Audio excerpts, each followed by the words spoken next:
Hey guys, Tony here. Back once again to do recent vinyl editions video.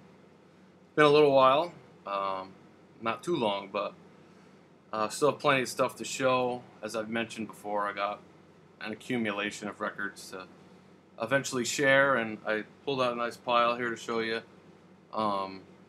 Yeah, a lot of it is jazz, not all of it, but definitely some good stuff. Some pretty major pieces in here. Yeah, starting from I should say too, it's not all recent. As I've said, some of it goes back to January. So yeah, around that time, January, you know, beginning of the year, bought a number of things online that I wanted for a long time, but also since spring, my local store, Red Scroll, has gotten in just sort of collection after collection of just amazing stuff. Lots of things I've wanted, and came across some things in the wild I never thought I would, that sort of thing. So anyway, again, this is just to say that I got a nice pile here to show you, but I still have plenty more to go. So, but yeah, let me get started. I hope to not keep you too long. So a number of things too I got as replacement copies for, I found originals to replace reissues, or just found better copies, or different pressings, that sort of thing. Anyway, and this is a case of that. I had a U.S. original of this, but when I came across a U.K. original, I had to grab it. Genesis, the band Genesis, a well-known prog band. This is their debut album, From Genesis to Revelation. It's a UK original on Decca, has the blue dot. Cover's got somewhere, but it's not too bad. There's the front. The front's glossy, the back's sort of flat. But not too bad for a black cover from 1969. So yeah, Genesis, of course, well known. But their first album is much more Baroque pop. Think sort of early Bee Gees, that sort of thing. So Psych pop, Baroque pop, that sort of thing. And they've kind of disowned this album since then, but it's been reissued numerous times. But yeah, an original on Decca. Still has the inner sleeve, and it has the insert, which is cool. And yeah, I mean, this was I don't know, $20. Just couldn't leave it. It's really, the glare really makes the cover look kind of worse than it is. But anyway, nice find there. And here's a long time one, a Psych Garage album, band from LA. But that is The Music Machine, featuring Talk Talk. So this is the Sean Bonnewell Music Machine. I believe that's the name of their second album, but this is their first. Features it's probably their best known single, Talk Talk. But they do a number of songs here.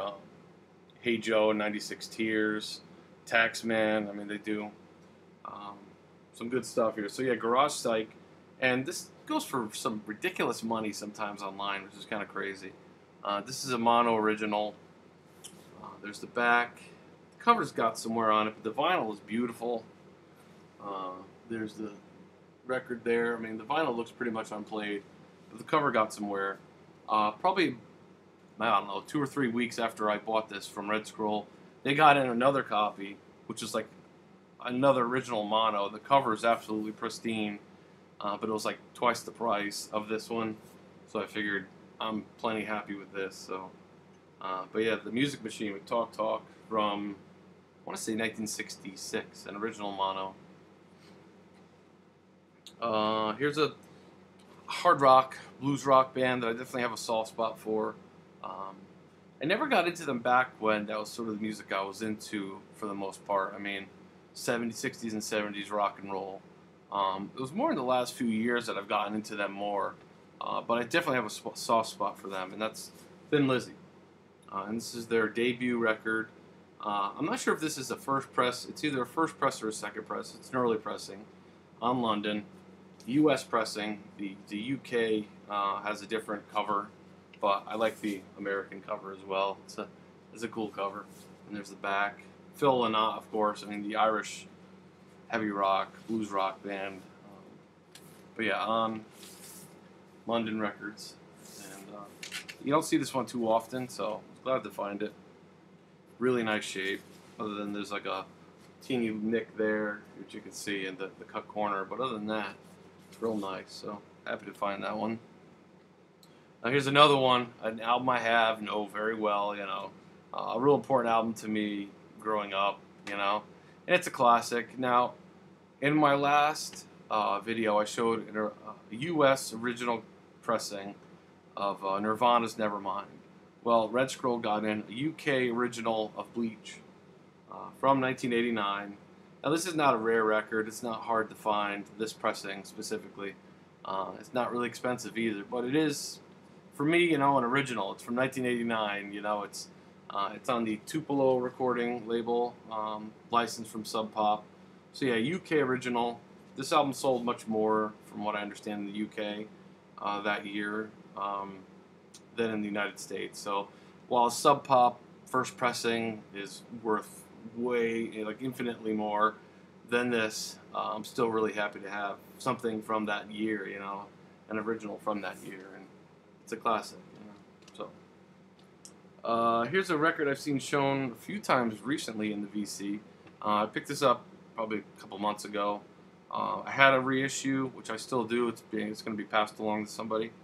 But I found a beautiful, near mint original of Simon Day, their debut record.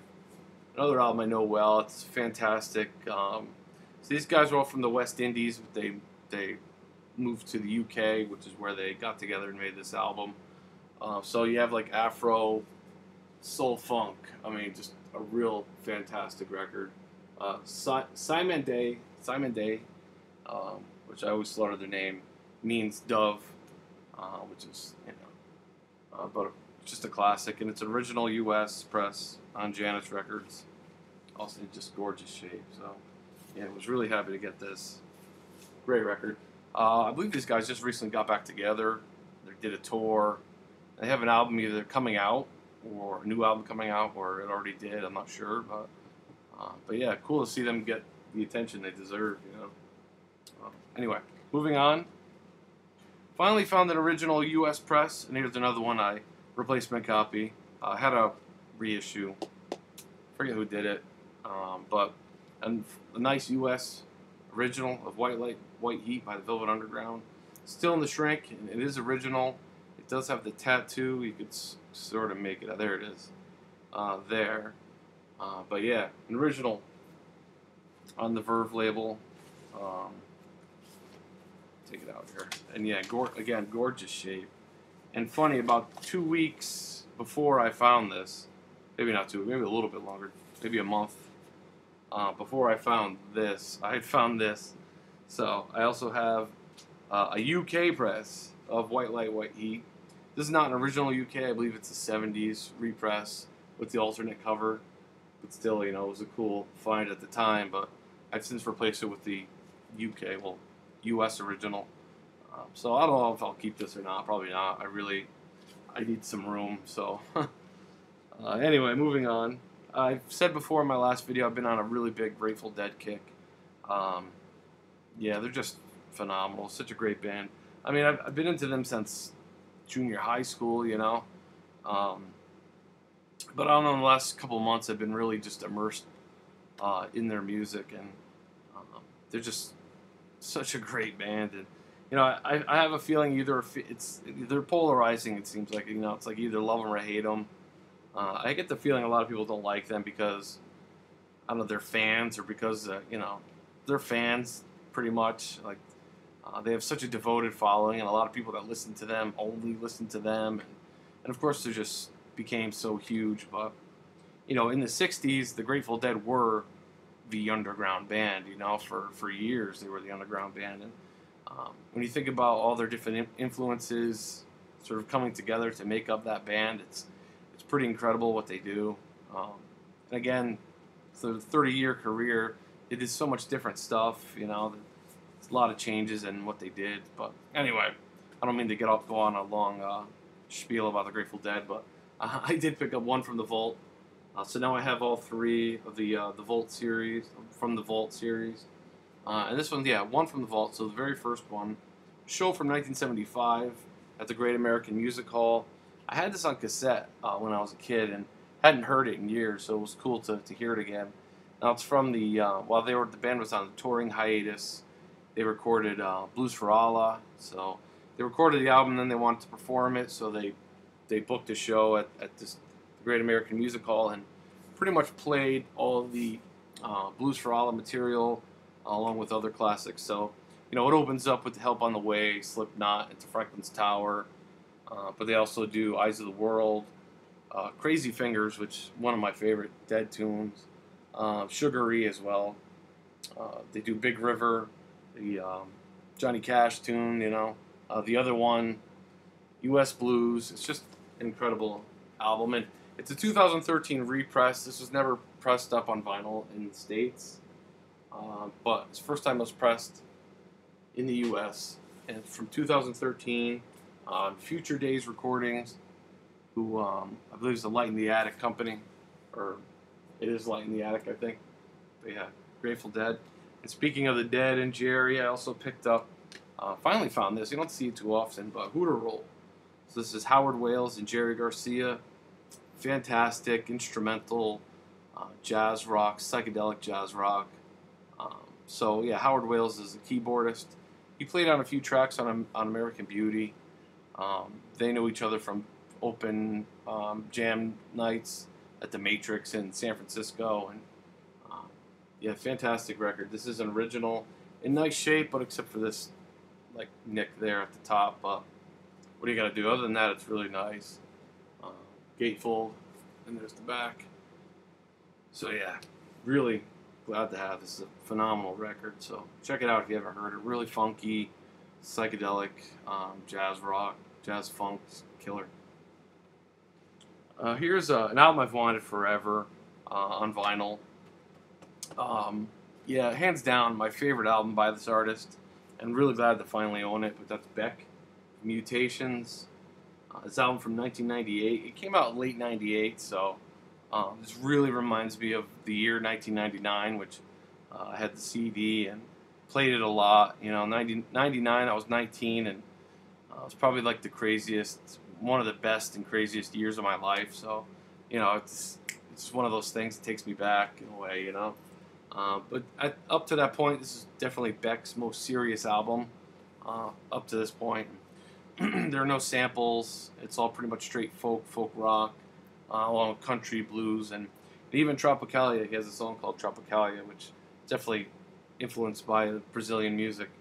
But Cold Brains, Nobody's Fault But Mine, just such a great tune. Lazy Flies, Canceled Check, We Live Again, Dead Melodies, yeah, just killer. An original on Bong Load. And it does have the single which comes with it.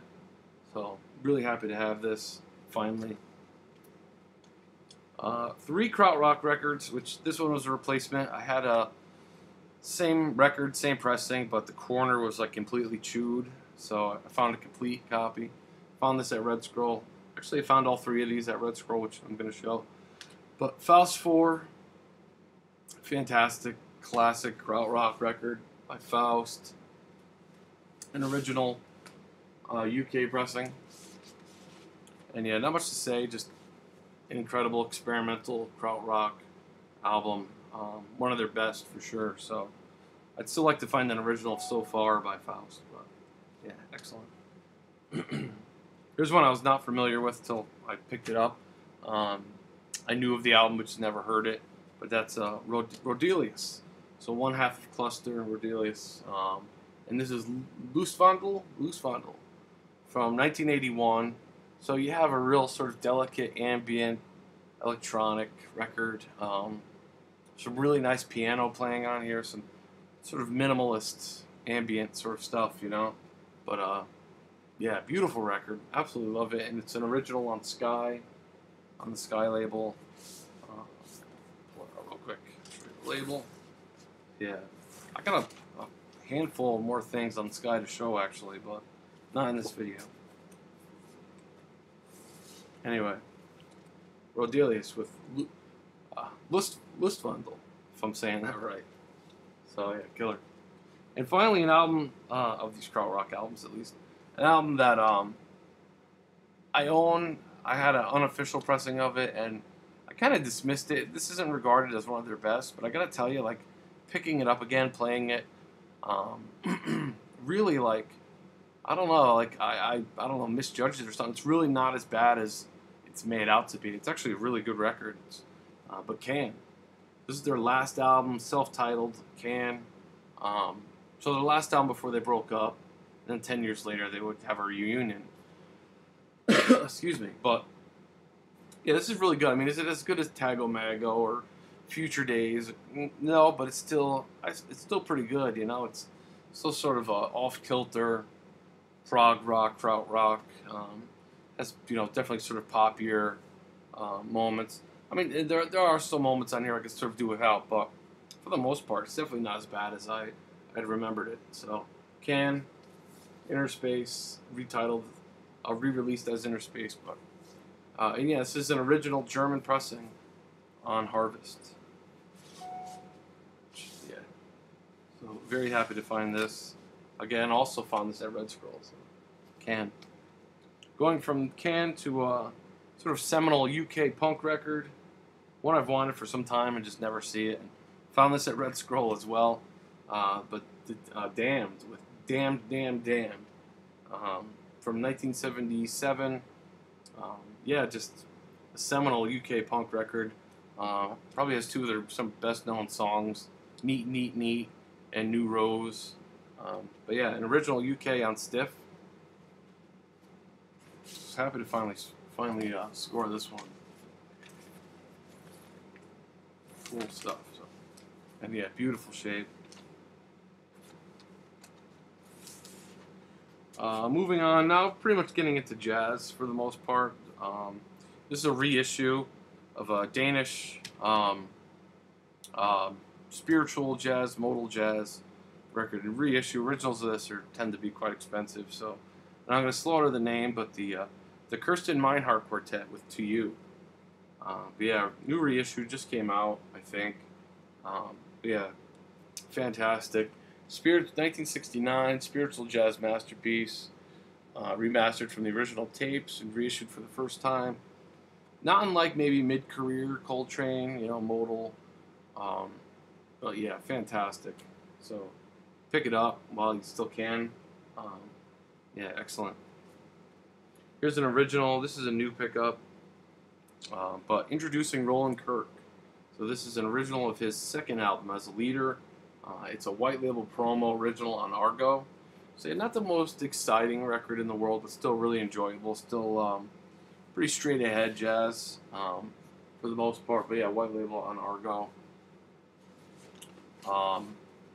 It's still good. He still plays like the multiple horns at the same time, which is always interesting. And features Ira Sullivan. But yeah, excellent. Happy to have it. And here's one I don't think I've shown before, but found this at Red Scroll as well. But this is Coltrane, classic Coltrane record. Either 60 or 62. I can't quite remember. But it is an original on Impulse. Again, another classic Coltrane modal record, you know. Yeah, but I'll show you the label here. Yeah, so really happy to score this.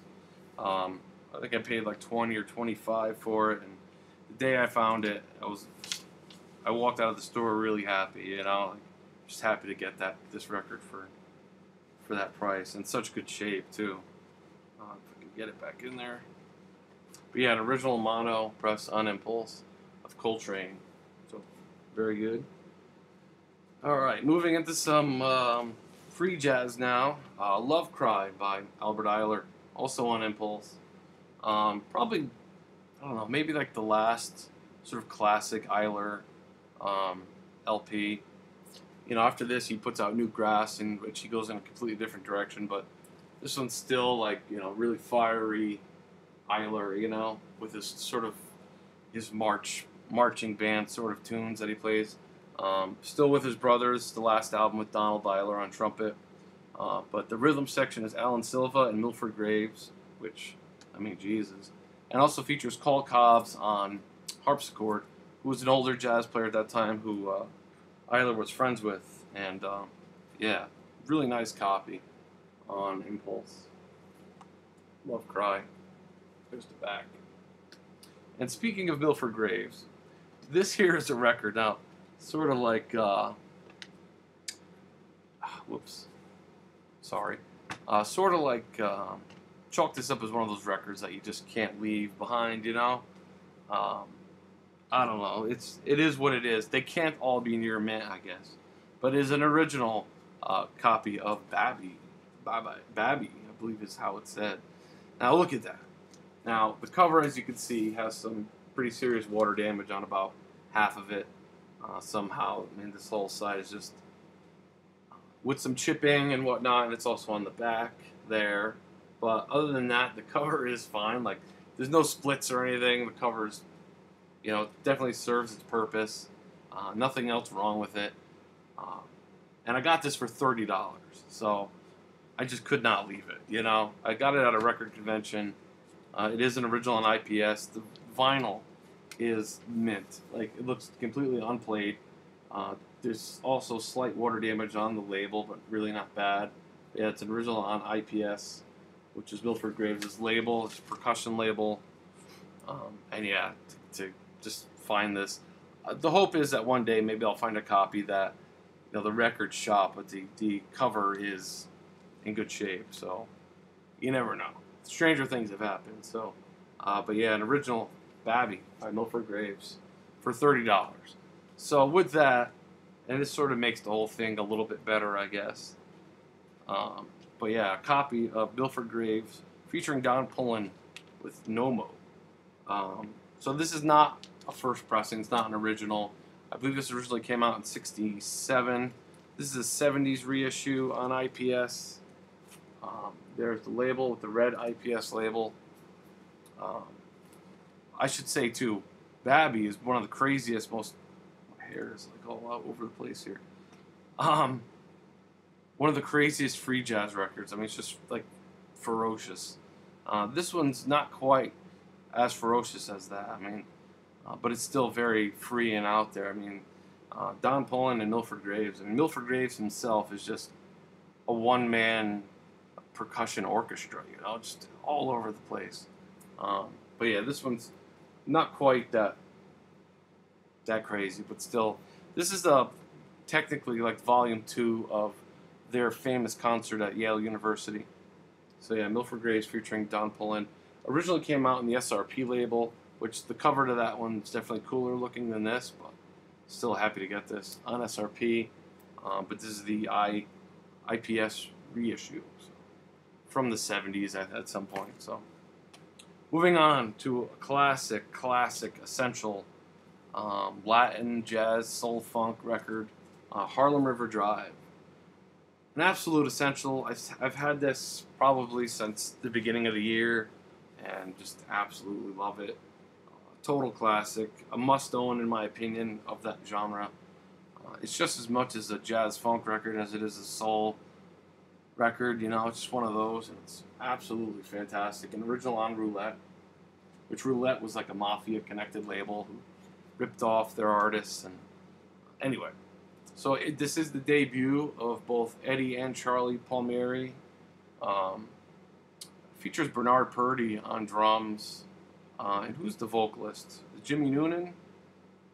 I believe, is it Jimmy Noonan? Yeah, on vocals. But just a killer. I mean, it doesn't get much better than this. Idle Hands, the Harlem River Drive, that song, Broken Home, Broken Home, Seeds of Life. I mean, the whole album is just phenomenal, and really glad to get this. Had it for a while, but still glad to own it. Moving from that into some French electronic with Helden with Interface. So this is an original. Had the reissue, which I've sold, but yeah, on Cobra, absolutely pristine copy on Cobra Records, French pressing. Richard Pinhas, of course, the guitarist. Probably their best album. You know, like, there's not much by them that I've heard that isn't good, but this is definitely their strongest effort, I think. Still has that Robert Fripp influence, which Richard Pinhouse has never made any secret of being a fan. He had the stripped down trio, but they really, I don't know, this is definitely just a killer record, you know. Anyway, Interface, hell done. Really happy to get this. Here's one that Teddy showed recently, and I had mentioned that I also picked it up. It goes right in there with my ESP disc kick, because this could have easily fit in on ESP, but it's Sonny Simmons, or as he goes by on here, Huey Simmons, with Burning Spirits. A 2 LP, free jazz masterpiece, in my opinion. Just an absolute killer. I mean, it's a mix of free jazz, avant-garde jazz, really focused, just an incredible record. Features his wife, Barbara Donald, on trumpet, one of the few women in free jazz at that time.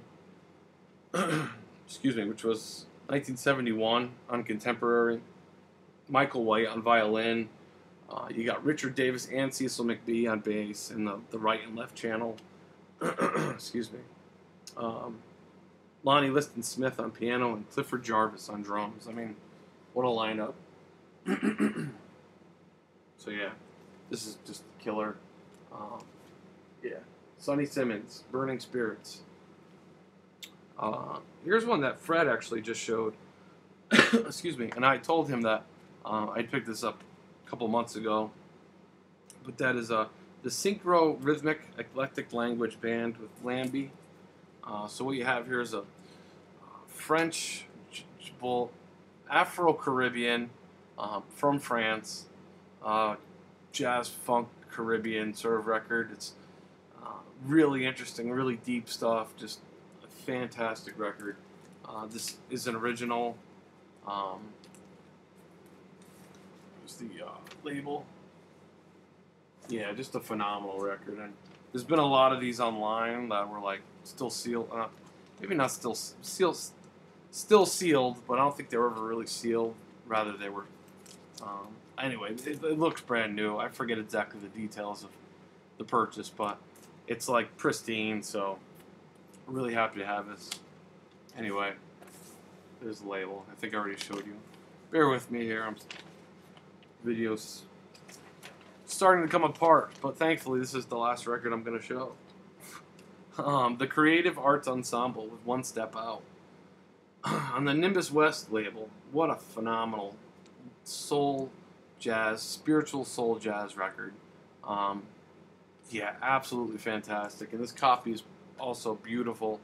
On the Nimbus West label, still in the shrink. Yeah, features Henry Franklin on bass, and the vocals of B.J. Crowley and Gary Bias on alto and soprano sax, among other people whom I don't recognize, but yeah, excellent. I've had this for a while as well, at least a few months, so killer. One Step Out, Creative Arts Ensemble. So there you go, guys. How long was this? Almost a half hour. I just can't get shorter than that half hour mark. If you hung in there, I appreciate it. Yeah, leave me comments. Let me know what you think. See you soon.